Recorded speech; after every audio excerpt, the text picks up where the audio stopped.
हाय विरा, कधी येतो परत भेटायला आम्हाला? पुढच्या वर्षी. ए विरा हिरोईन, पुढच्या वर्षी येणार आम्ही. पादे म्हणा, पादे पादे. आमच्या हिरोईनला मला लवकर आहे काय? हा येस ठीक आहे. मग हिरोईन झालं की रडकी ग रडकी, तुझी मम्मी रडकी रडकी ग रडकी. खरं सांगू, परतीचा दिवस हा नेहमीच कठीण असतो. आज पुन्हा जाण्यासाठी बॅगा भरायला घेतल्या. प्रत्येक गोष्टीसोबत त्याची आठवणही दुमडून ठेवली. सगळं भरलं की नाही याची 4 वेळा खात्री करून घेतली. 1 महिना भारतात होते आणि तो महिना कसा गेला समजलंही नाही. घरच्यांसोबत गप्पा, मित्रांचे फोन, रोजचा संध्याकाळचा चहा, पिकू सोबत सगळ्यांचा खेळ, भेटायला येणारे पाहुणे, सगळं काही डोळ्यासमोर यायला लागलंय. पण जावं तर लागणारच. सकाळीच मुंबईला जायचंय म्हणून जेवण करून घेतलं.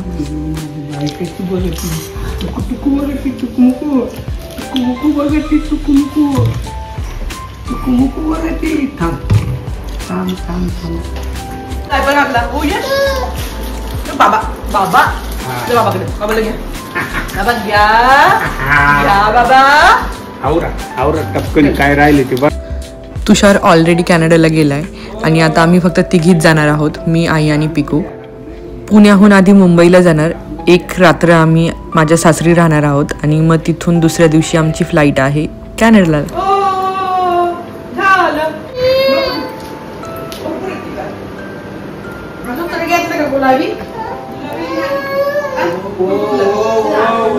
गडबड झाली बाबा. अरे हो हो नाही नाही नाही हो पकरा पप्पा बाबा, पप्पा पप्पा करायचं. पप्पा करा पप्पा पप्पा. पप्पा पप्पा चला थांबा, आपण पप्पाला घेतो.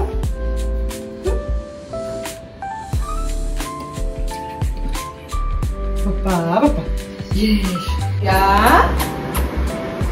बाबांना म्हणा काळजी घ्या, काळजी घ्या जरा. हो काळजी घ्या, काळजी घ्या. हो आणि आणि काय त्याला म्हणतात, विचार करत नका जाऊ. बाबूपाशी बसत जा, मोनीपाशी बसत जा. ते बाबा तुमचं बघा.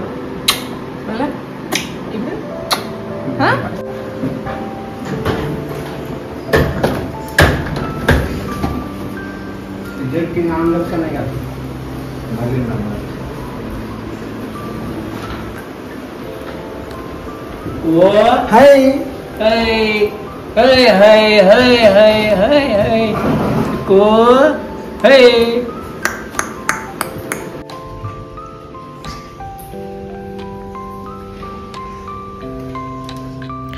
हा गुड बाय सगळ्यात जास्त अवघड होता माझ्यासाठी. नाही रडू नको. तिकडे सर थोडं तब्येत कमी कर जरा. हो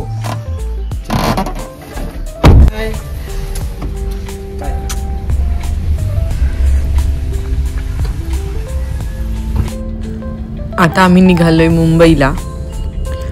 पाऊसही खूप पडतोय आज आणि त्याचमुळे ट्रॅफिक पण आहे. आम्ही चाललो मुंबईला, आम्ही चाललो मुंबईला.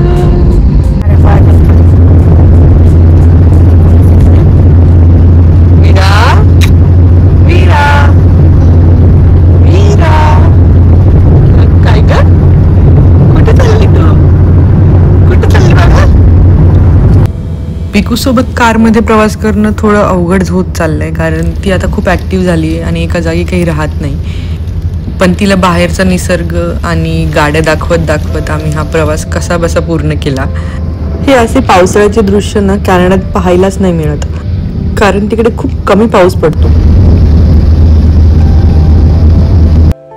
1 दिवस मुंबईला राहिलो आणि आम्हाला सोडवायला सासरे आणि दीर आला होता.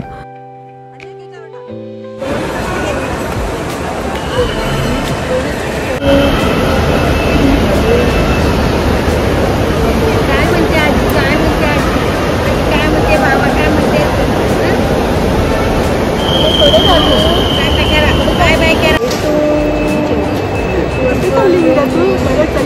भेटायला चाललं तू. एअरपोर्टच्या आत आल्यावर तुम्हाला असं लाईनला लागून तुमच्या बॅग्स चेक इन कराव्या लागतात आणि मग तुम्हाला तुमचा बोर्डिंग पास मिळतो. विरा काय चाललंय? चेक इन काउंटर पासून गेट खूप लांब असतो, म्हणून मी आईसाठी व्हीलचेअर बुक केली होती कारण तिला पाठीचा त्रास आहे. त्यामुळे मलाही थोडी हेल्प झाली कारण आईने तिला घेतलं होतं आणि मी स्ट्रोलर घेतला होता. वयस्कर माणसांसाठी ही सर्व्हिस फ्री असते. गेटवर पोहोचल्यावर अगदी अर्धा तासातच आमचं बोर्डिंग चालू झालं. बाळाचा स्ट्रोलर तुम्हाला बोर्डिंगच्या गेटवर त्यांच्याकडे द्यावा लागतो आणि जेव्हा बाळ तुमच्याकडे असतं तेव्हा तुम्हाला प्रायोरिटी बोर्डिंग मिळतो, म्हणजे सेटल व्हायला इझी होतं. प्रत्येक फ्लाईटवर आम्ही पिकासाठी बॅसिनेट बुक केलं होतं, त्यामुळे ती खूप कम्फर्टेबली झोपली आणि आमची 9 तासाची फ्लाईट एकदम इझी गेली. टेक ऑफ आणि लँडिंग करताना नेहमी बाळाला पाजावं, म्हणजे जेणेकरून त्यांचे कान बंद होत नाहीत. बाळासाठी लागणाऱ्या सगळ्या गोष्टी सोबत ठेवल्या होत्या आणि जेव्हाही हेल्प लागली आम्हाला क्रूनेही खूप मदत केली. जितक्या वेळही पिकू जागी होती ती सगळ्यांशी इंटरॅक्ट करत होती, त्यामुळे हसत खेळत झाली ही जर्नी. आणि आता आम्ही ॲम्स्टरडॅमला येऊन पोहोचलोय. यानंतर नेक्स्ट फ्लाईट आहे 3 तासानंतर.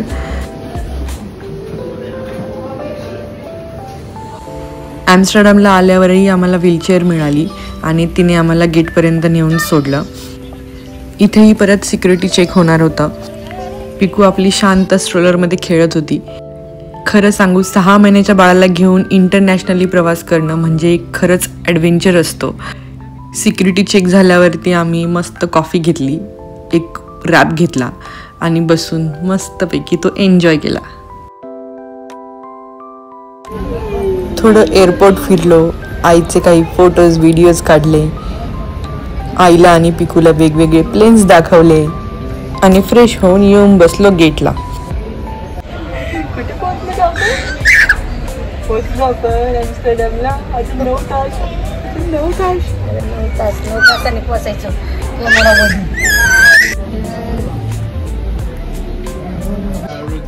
आता थोड्याच वेळात बोर्डिंग चालू होईल.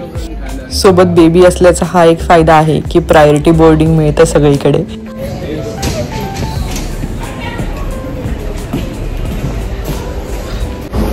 विरा विरा विरा विरा विरा विरा चल चल चल चल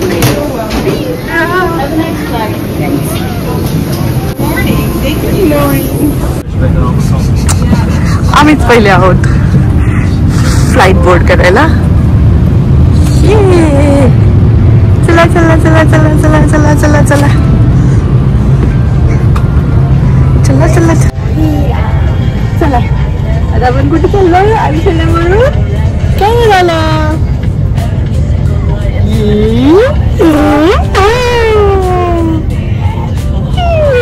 बाबू कुठे चालली? बाबू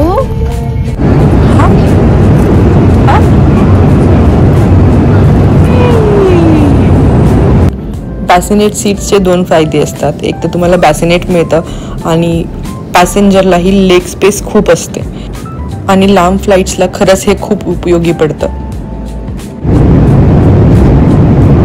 हे बघ, इथे आहोत आपण. आता आपण आहोत समुद्रावरती आणि आता आपल्याला जायचंय टोरंटो, म्हणजे इथे.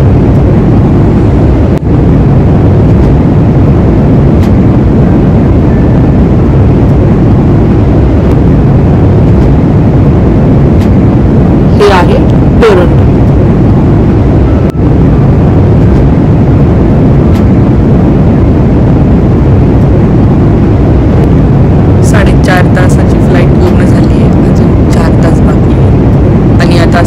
कधी एकदा पोहोचतोय आम्ही टोरंटोला.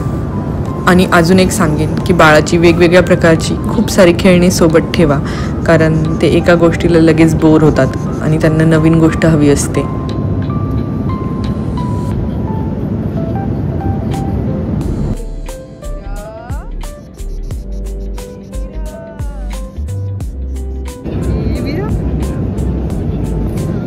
आम्ही संपूर्ण फ्लाईट अशीच काही ना काहीतरी वेगळ्या गोष्टी देऊन तिला खेळवून काढली आणि येऊन पोचलो टोरंटोला.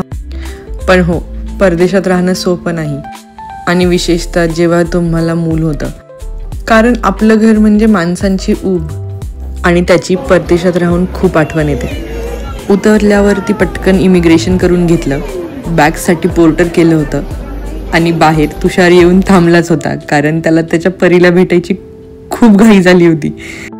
असा झाला हा आमचा भारत ते कॅनडाचा प्रवास. तुम्हाला कसा वाटला कमेंट करून नक्की सांगा. सबस्क्राईब करायला विसरू नका. भेटूयात पुढच्या व्हिडिओत. तोपर्यंत बाय बाय, टाटा.